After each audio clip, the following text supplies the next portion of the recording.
And ఈరోజు recipe అల్లం చట్నీ చేసుకుందాం. దానికి కావాల్సిన ఇంగ్రీడియంట్స్ పెద్ద సైజు అల్లం ముక్క తీసుకుని చిన్న చిన్న ముక్కలుగా కట్ చేసి తీసుకుని 3 పచ్చిమిర్చి, 2 స్పూన్లు మినపప్పు, నిమ్మకాయ సైజ్ అంత చింతపండు, చిన్న కప్పు బెల్లం తురుము తీసుకుని పాన్లో ఆయిల్ వేసుకుని హీట్ అయిన తర్వాత మినపప్పు కాస్త దోరగా వేయించిన తర్వాత అల్లం ముక్కలు, పచ్చిమిర్చి, చింతపండు కూడా వేసుకొని చల్లారిన తర్వాత సగం మిక్సీ పట్టిన తర్వాత వాటిలోని రుచికి తగినంత ఉప్పు, బెల్లం కూడా వేసి మెత్తగా చేసి బౌల్లోకి తీసుకుని మళ్ళీ అదే పాన్లోనికి 1 స్పూన్ల ఆయిల్ వేసుకొని ఆవాలు, ఎండుమిర్చి, కరివేపాకు వేసి ముందుగా చేసిన చట్నీలోనికి ఈ పోపు వేసి కలుపుకుంటే వేడివేడిగా దోశల్లో వేసుకుని తింటే ఈ కాంబినేషన్ అదిరిపోద్ది.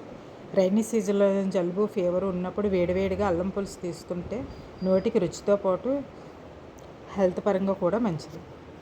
వీడియో కనుక మీకు నచ్చితే do like, share, comment and subscribe చేయండి. Thank you.